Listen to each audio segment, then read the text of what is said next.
Hello दोस्तों, मैं विक्रम अपने यूट्यूब चैनल एडुकेयर पे आप सभी का स्वागत करता हूं। जैसा कि मैंने पिछले वीडियो में जो मैथ का क्लास लिया था उसमें बताया था कि मैं और सब्जेक्ट का क्लास लूँगा, तो इस प्रकार मैंने अगले टॉपिक्स ज्योग्राफी लेकर आया हूं। उसका फर्स्ट चैप्टर है संसाधन, विकास और उपयोग। सबसे पहले इसमें ज्योग्राफी का बात करते हैं। ज्योग्राफी का एक सेकेंड में चर्चा कर लेते हैं कि जियो और ग्राफी शब्द से बना है। यह एक ग्रीक शब्द है और जियो का मतलब जिसे पृथ्वी और ग्राफी से मतलब इसका वर्णन। ज्योग्राफी का कुल मिलाकर अगर बात करें तो इसका मतलब हुआ पृथ्वी का वर्णन। ठीक है, पृथ्वी का वर्णन, इससे संबंधित क्या है, पृथ्वी का वर्णन। कुल मिलाकर इसको भूगोल में बोलते हैं। तो आपने पिछले क्लास में या कहीं इसके विशेष पढ़ लिया होगा, लेकिन बस इससे इतना समझना था। और इसमें पहले जो चैप्टर है संसाधन, विकास और उपयोग के बारे में पढ़ना है। तो सबसे पहले हम संसाधन के बारे में चर्चा करते हैं, फिर इसका विकास और उसका उपयोग कैसे किया जाता है, कैसे करना है, कैसे करेंगे, उसके बारे में चर्चा करेंगे। आइए तो सबसे पहले पॉइंट की बात करें तो पहला पॉइंट है संसाधन का अर्थ क्या है। तो संसाधन प्रकृति में उपस्थित वे सभी वस्तुएं हैं। संसाधन से अभिप्राय कि प्रकृति में उपस्थित वे सभी वस्तुएं हैं जिनका उपयोग मानव कर सकता है या वो मानव के उपयोग में किसी न किसी तरीके से आ सकता है। संसाधन मुख्य रूप से उसी को कह सकते हैं। यह किसी भी पदार्थ, प्रकृति में उपस्थित किसी भी पदार्थ या वस्तु हो सकता है। ठीक है, तो संसाधन का अर्थ बस इतना ही है कि वो मानव के लिए वो उपयोगी हो सके। अगर दूसरा बात करें कि दूसरा पॉइंट है मानव सभी प्रकार के संसाधनों के निर्माता के रूप में है। कैसे? तो मानव, आप जानते हैं कि किसी भी प्रकार की अगर कोई खनिज पदार्थ ही हो, जब तक उसका किसी ढंग से दूसरे रूप में या अपने उपयोग में आने वाले रूप में रूपांतरित न किया जाए, जब तक मनुष्य के उपयोग में न आ जाए, तब तक वो संसाधन होगा नहीं। और यह करने के लिए मानव को ही करना पड़ेगा, मतलब इसको करने के लिए मानव की जरूरत होगी। तो इसीलिए कहा जाता है कि मानव सभी प्रकार के संसाधनों के निर्माता के रूप में।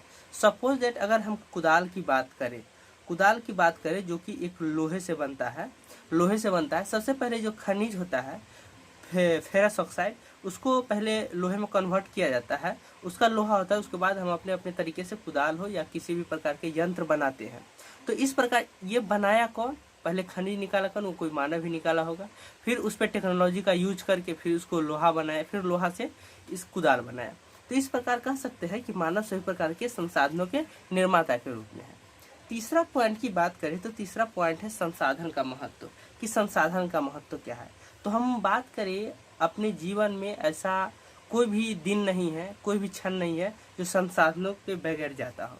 हम कोई भी काम कर ले या पढ़ाई कर ले, उसमें बुक की ज़रूरत होती है, जिसमें शिक्षा का उपयोग हुआ, टेक्नोलॉजी में विभिन्न प्रकार का उपयोग हुआ, जिससे बुक छपा होगा, पेपर बना होगा, फिर वो पूरा कुल मिलाकर बुक तैयार हुआ होगा, बहुत प्रोसेस से हुआ होगा। तो इस प्रकार से संसाधन का विशेष महत्व भी है। अगर उसी में हम बात करें कि कोई नदियां हैं जिससे पानी बहती है, जिससे होकर पानी बहती है, तो तब तक संसाधन नहीं कहलाएगा जब तक उसका हम कुछ उपयोग न कर ले। अगर उस नदी से हम मछली पालन कर रहे हैं तो वो नदी मेरे लिए संसाधन हो जाता है। अगर उससे हम सिंचाई कर रहे हैं तो वो मेरे लिए संसाधन हो जाएगा। अगर उससे हम बिजली तैयार कर रहे हैं तो मेरे लिए संसाधन हो जाएगा। अगर हम बहती हुई नदी को हम संसाधन तब तक नहीं कहेंगे जब तक कि हम या मानव उपयोग के लिए कुछ काम न हो जाए। अगर मछली पालन हो रहा है तो इससे क्या होगा, वो व्यक्ति के किसी न किसी व्यक्ति को उससे इनकम होगी, या कि कोई खाएगा, पेट भरेगा, मतलब उससे कुछ उपयोग है। सिंचाई होगा, खेती कृषि होगा, जिससे अनाज होगा, व्यक्ति खाएगा पिएगा। बिजली है, बिजली जो हमारे घर में आवश्यकता होती है, बल्ब जलाने, ट्यूबलाइट जलाने के लिए, पंखा चलाने के लिए, एसी फ्रिज वगैरह जो कुछ भी हो। तो जब तक कोई संसाधन तब तक न संसाधन कहलाए जब तक कि वो मानव उपयोगी में न हो जाए। तो इस प्रकार हम संसाधन का महत्व समझ लिए। ठीक है, तो अब हम बात करते हैं संसाधनों के वर्गीकरण का। संसाधन के वर्गीकरण पे पहला है उपलब्धता के आधार पर, कि उपलब्ध है वो कहाँ कहाँ से है। तो एक है प्राकृतिक प्रदत्त और दूसरा है मानवकृत। प्राकृतिक प्रदत्त वो संसाधनें हैं जो प्रकृति से मुझे मिलती है, वो उसमें मानव का विशेष योगदान नहीं होता है। बात करें अगर किसी प्रकार की औषधि की, वो लकड़ी की, अगर किसी प्रकार की उपयोगी लकड़ी हो, औषधि हो, मसाले हो, वर्षा का जल हो, ये सब मुझे प्रकृति प्रदत्त है, ये प्रकृति से मुझे मिलता है।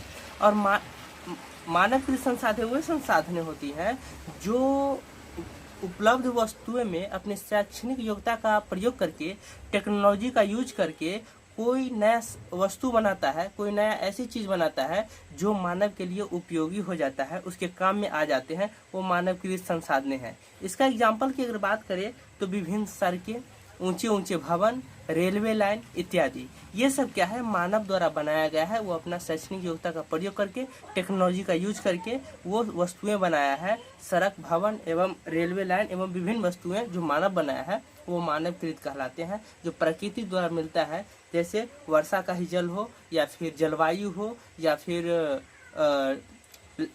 लकड़ी की बात करें, पेड़ पौधों की बात करें, उससे मिलने वाले मसाले की बात करें, उससे मिलने वाले औषधि की बात करें, तो यह प्रकृति प्रदत्त हो जाती है। दूसरा है स्रोत के या उत्पत्ति के आधार पर। स्रोत या उत्पत्ति से मतलब हुआ कि मिलने के आधार पे, उसका उत्पन्न वहाँ कहाँ से आता है, उस आधार पे। तो एक होता है जैविक और दूसरा अजैविक। जैविक की बात करें तो जैविक वो संसाधनें होगी जो जीवित होगा, उसमें जान होगा।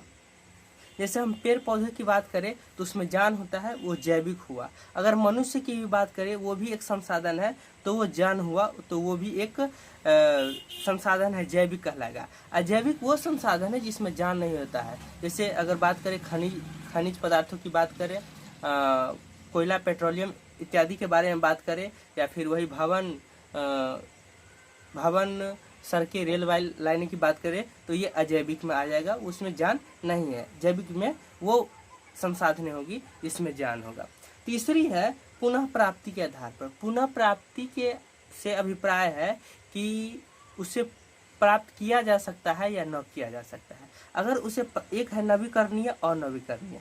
नवीकरणीय वह संसाधन होती है जिसे हम पुनः प्राप्त कर सकते हैं, एक बार यूज करके हम दोबारा भी यूज कर सकते हैं। अगर सूर्य के प्रकाश की बात करें तो आज हम सूर्य का प्रकाश का यूज कर लेंगे तो कल भी हम उसका यूज कर सकते हैं। हवा की बात करें, अगर पवन चक्की चलाते हैं, उससे अगर हमें ऊर्जा प्राप्त होती है, आज यूज कर रहे हैं, कल भी करेंगे और परसों भी होगी।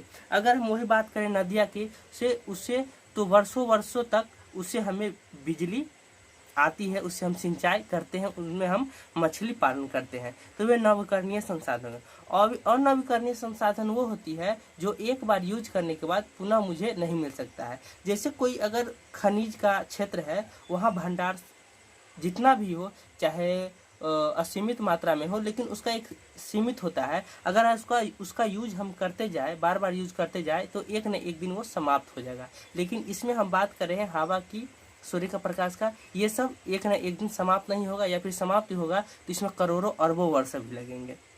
और नवीकरणीय संसाधन 10 साल, 20 साल, 50 साल में के अंदर जहाँ उपलब्ध संसाधन है, जैसे कोयला का कोई क्षेत्र हो या फिर पेट्रोलियम का क्षेत्र हो, तो एक दिन वो समाप्त हो जाएगा। वे नवीकरणीय संसाधन है, उसे पुनः प्राप्त नहीं किया जा सकता है। नवीकरणीय है, उसे पुनः प्राप्त किया जा सकता है। अब बात करें चौथा में स्वामित्व के आधार पर, तो स्वामित्व के आधार पर हुआ पहला, अगर बात करें तो निजी वो संसाधनें हुआ जो उसका मालिक यूज करेगा, उसके मालिक के अनुसार ही उस संसाधन का, कोई एक मालिक होगा, उसके अनुसार ही उस संसाधन का कोई उपयोग कर सकेगा। जैसे अगर हम बात करें अगर मोबाइल की, तो मोबाइल मेरा अगर मोबाइल है तो मैं यूज करूंगा, किसी मांगने पे मेरे अनुमति के बगैर कोई यूज नहीं कर सकता है। मेरा अगर कोई कार है, कोई यूज करेगा तो मुझसे मांगेगा। मेरा कोई भूमि है जहाँ हम कृषि करते हैं, तो किसी प्रकार का वहाँ कोई काम करना चाहेगा तो मुझसे परमिशन लेगा। इस प्रकार वो एक निजी संसाधन हो गया। सार्वजनिक संसाधन वो संसाधन होता है जिसमें किसी समुदाय विशेष का या किसी विशेष गांव, ग्रामीण क्षेत्र या किसी नगर का विशेष रूप से उस विशेष क्षेत्र का ही उसमें सभी लोग, सभी प्रकार के उच्च निम्न वर्ग सभी लोग उसमें उसका उपयोग कर सके या वहाँ काम कर सके।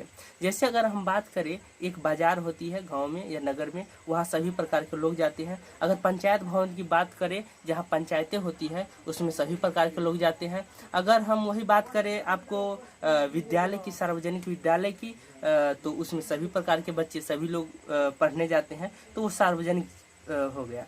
उसके बाद करें हम राष्ट्रीय की, तो राष्ट्रीय संसाधन वो संसाधन होती है जो राष्ट्रीय क्षेत्र के अंतर्गत आता है। और समुद्र तट के भी अगर बात करें तो 12 समुद्री मील जो 19.2 किलोमीटर होता है। समुद्र तट से भूमि के समुद्र तट के 19.2 किलोमीटर तक राष्ट्रीय संसाधन उस विशेष राष्ट्र के वहाँ तक संसाधन जो प्राप्त होती है वो किसी विशेष राष्ट्र का आता है। अंतर्राष्ट्रीय संसाधन वे संसाधन होती है जो किसी अंतर्राष्ट्रीय स्तर पर यह तय किया जाता है। जैसे कि 71% आपको पता है 71% भाग पे जल है और 29% भाग पे स्थल है। तो किसी न किसी प्रकार से ये जल के नीचे किसी प्रकार का संसाधन विशेष रूप से पेट्रोलियम पदार्थ है। तो समुद्री तट से 200 किलोमीटर तक वो जिस समुद्री तट से जो देश लगा है वो 200 किलोमीटर के अंदर वो मछली पालन कर सकता है या फिर किसी प्रकार का संसाधन हो तो उसे यूज कर सकता है, वो अंतर्राष्ट्रीय संसाधन कहलाएगी। और लास्ट में बात करते हैं विकास के स्तर के आधार पर। संभाव्य, ज्ञात, भंडारित एवं संचित। संभाव्य वो संसाधन है जो संभावना है कि इस क्षेत्र में संसाधन होगा, लेकिन टेक्नोलॉजी के उतने अच्छे विकास न होने के कारण वो अभी नहीं निकाला जा सका है, या वो संसाधन है कितना मात्रा में, कैसा है, वो नहीं पता लगाया जा सका है। लेकिन वहाँ संसाधन होने की संभावना है, वो संभाव्य संसाधन कहलाती है। ज्ञात संसाधन वो संसाधन होती है जो ज्ञात है और उसे हम अभी यूज भी कर रहे हैं। जैसे बॉम्बे हाई वगैरह हो गया और झारखंड में जो कोयले का क्षेत्र है वो क्षेत्र हो गया, वहाँ ज्ञात है और वहाँ से कोयला और पेट्रोलियम निकाला भी जाता है, वो ज्ञात कहलाता है।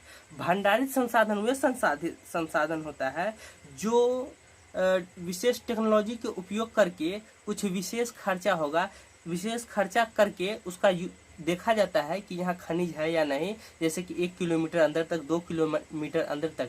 तो विकसित जितने भी देश हैं वो 4, 5, 10, 20, 50 मैक्सिमम किलोमीटर तक उसके पास टेक्नोलॉजी ऐसा है, वो ज़्यादा गहराई तक जाकर क्या बोलते हैं संसाधन का पता लगा लेता है, खनिज वगैरह का पता लगा लेता है, और वो आगे आने वाले भविष्य में जो सामान्य रूप से है वो खत्म हो जाएगा, तो और अच्छे टेक्नोलॉजी के विकास होने के बाद वो निकालेगा। संचित संसाधन वे संसाधन है जो पता भी है कि यहाँ खनिज है, इसे निकाला भी जा सकता है, लेकिन उसका अपना उपयोग न करके अपने कुछ पैसे देकर, किसी प्रकार के मूल्य देकर वो किसी और देश से या किसी और विशेष क्षेत्र से वो संसाधन लेकर वो अपना उपयोग करते हैं। ज़्यादा महंगे होने के बाद वो अपना संचित संसाधन बाद में उपयोग कर सके, या फिर भविष्य में आने वाली पीढ़ी जो होगा वो उस संसाधन का अच्छे से उपयोग कर सके, उसका कमी महसूस उसका न हो, वैसे संसाधन संचित संसाधन कहलाता है। ठीक है, तो हम बात किए पहले की उपलब्धता के आधार पर प्रकृति प्रदत्त, जो प्रकृति में उपलब्ध वे सभी वस्तुएं हैं जो प्रकृति द्वारा प्रदत्त है, प्रकृति में है, सूर्य का प्रकाश हो या जल हो, तो पेड़ पौधे हो, ये प्रकृति प्रदत्त। मानवकृत, जो मानव ने बनाया है, सड़क, रेलवे लाइनें वगैरह। स्रोत एवं उत्पत्ति के आधार बात करें तो जैविक एवं अजैविक है। जैविक वो है जिसमें जान है, आपको पता है जैविक। अजैविक वो है जिसमें जान नहीं है। ठीक है, पुनः प्राप्ति के आधार पर नवीकरणीय, अनवीकरणीय। जो पुनः प्राप्त किया जा सकता है, एक बार यूज करने के बाद हम फिर से दोबारा यूज कर सकते हैं, नवीकरणीय है। जैसे सूर्य का प्रकाश, जल, हवा, ये सब नवीकरणीय संसाधन में। अनवीकरणीय संसाधन है वे संसाधन जो एक बार उपयोग करने के बाद दोबारा उपयोग नहीं कर सकते हैं, जैसे कोयला, तेल इत्यादि। स्वामित्व के आधार पर बात करें तो निजी, सार्वजनिक, राष्ट्रीय, अंतर्राष्ट्रीय 4 प्रकार की होती है। निजी जो किसी की पर्सनल संपत्ति होती है, उसके अनुमति के बगैर कोई दूसरा उपयोग नहीं कर सकता है। सार्वजनिक वो होता है किसी विशेष क्षेत्र के लोग, वहाँ सभी प्रकार के समुदाय वहाँ आकर उसका उपयोग कर सके, सार्वजनिक हुआ। राष्ट्रीय है, राष्ट्र के अंदर जितने भी राज्य है वो सभी उस विशेष संसाधन का उपयोग कर सके, राष्ट्रीय। अंतर्राष्ट्रीय वो है जो समुद्री सीमा के 200 किलोमीटर के अंदर सहित चारों ओर उसका उपयोग कर सके, उसके अंदर आने वाले संसाधन का उपयोग कर सके, या फिर मछली मार सके। और लास्ट में बात करते हैं विकास के स्तर के आधार पर, तो संभाव्य, ज्ञात, भंडारित और संचित है। तो इतने प्रकार का ये संसाधन का वर्गीकरण इस प्रकार से किया गया है। विश्वास है आप अच्छे ढंग से समझ गए होंगे। एक टॉपिक संसाधन के विकास पे, अगर संसाधन के विकास पे हम बात करें तो इसके बारे में ये है कि संसाधन के विकास में सबसे महत्वपूर्ण योगदान मनुष्य मानव ही निभाता है। इसमें क्या है कि अगर हम विशेष अच्छे प्रकार से टेक्नोलॉजी का उपयोग कर ले, अगर अच्छे प्रकार से प्रशिक्षित हमारे पास अगर मजदूर हो, तो ये सब अच्छे संसाधन का अच्छे ढंग से विकास हो सकता है। जैसे अगर हम बात करें तो हमारा देश मुख्य रूप से कृषि प्रधान है और कृषि पे टिकी हुई है। अगर झारखंड के पास प्रशिक्षित मजदूर के अभाव के कारण वहाँ के जितने भी किसान हैं जो पुराने ढंग से खेती वगैरह करते हैं वही ढंग अपना रहे हैं, जिससे वो खुद अपने लिए ही अनाज का उत्पादन नहीं कर पाते हैं। लेकिन अमेरिका उतना ही बड़ा सीमित क्षेत्र में वो अपने लिए पूरा अमेरिका को खिला देता है, उतना ही क्षेत्र में कृषि का उत्पादन करके, और जहाँ तक निर्यात भी कर देते हैं।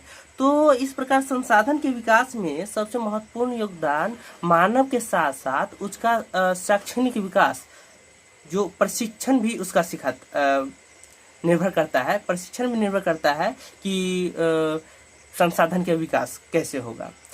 तो जैसे विकासशील देश है, विकासशील देश में मजदूर प्रशिक्षित होते हैं।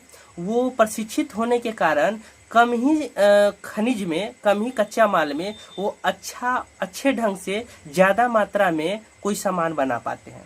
लेकिन हमारे यहाँ या फिर विकासशील देशों की बात करें तो वहाँ का सभी मजदूर प्रशिक्षित नहीं होते हैं, जिसके वजह से अधिक मात्रा में खनिज का उपयोग करके कम से कम संसाधन बना पाते हैं। मतलब ये कि वो कम संसाधन का उपयोग करके ज़्यादा सामान बना लेते हैं, जिससे वो बाजार में उनकी गुणवत्ता अच्छी होती है, तो अच्छा खासा मात्रा में उनका बिकता भी है, जिससे उसको ज़्यादा मुनाफा भी होता है। अगर हमारे जैसे देशों, विकासशील देशों की बात करें तो वहाँ है क्या, प्रशिक्षण का अभाव है, प्रशिक्षित मजदूर होता नहीं है, तो वो ज़्यादा से ज़्यादा मात्रा में संसाधन का उपयोग करके कम से कम वस्तुएं बनाता है। उसके साथ ही प्रशिक्षण न होने के कारण, शिक्षित न होने के कारण उसके माल का, उसके वस्तु का गुणवत्ता भी उस विकासशील देशों की अपेक्षा कम होती है, जिससे ये वस्तुएं बिकती भी कम दाम में है और मात्रा भी कम मात्रा में बिकती है। तो इस प्रकार हम कह सकते हैं कि संसाधन के विकास में मानव तो महत्वपूर्ण भूमिका निभाता ही है, साथ में उसका प्रशिक्षण, उसका टेक्नोलॉजी भी उचित मात्रा में महत्वपूर्ण भूमिका निभाता है। तो इस प्रकार हम आज संसाधनों के वर्गीकरण तक हम पढ़ लिए। अगले दिन हम पढ़ेंगे संसाधन के उपयोग के संदर्भ में। जैसे ये उपयोग किया तो बहुत ऐसे क्षेत्र है जहाँ समझ रहा है कि मेरे पास का ही तो ये संसाधन है, मेरे राज्य का ही तो ये कोयला है, हम अधिकाधिक मात्रा में, या जिससे कहा जाए अनुचित प्रयोग भी करते हैं, मतलब अधिक से अधिक मात्रा में प्रयोग करते हैं कि हमारे ही क्षेत्र का है, जबकि ये अगर किसी देश के एक विशेष राज्य या विशेष क्षेत्र में है तो सभी देश के लिए है। जहाँ ये वस्तुएं, ये खनिज उपलब्ध न हो, वहाँ के लोगों को उपलब्धता कराया जाए। तो इस प्रकार उपलब्धता कराने के लिए और औरों देशों को उपलब्धता कराने के लिए संसाधन का क्षय न हो। जैसे वायुमंडल की बात करें, सूर्य के प्रकाश, वायु वगैरह की वायु प्रदूषित न हो। जैसे ज़्यादा संसाधन उपयोग करेंगे, धुआं वगैरह होगी, तो इससे हमारा किसी भी और संसाधन पे असर न पड़े। तो इसके लिए बहुत सारे देश मिलकर एक संगठन या एक मीटिंग बोले, रिपोर्ट वगैरह तैयार किया। उसके बारे में हम पढ़ेंगे, जो अंतर्राष्ट्रीय प्रयास कहलाया। ठीक है, तो अगले क्लास में इसके बारे में हम पढ़ेंगे। आज तक के लिए इतना ही। अच्छे ढंग से आप लोग पढ़ते रहिए, रिवीजन करते रहिए। जय हिंद।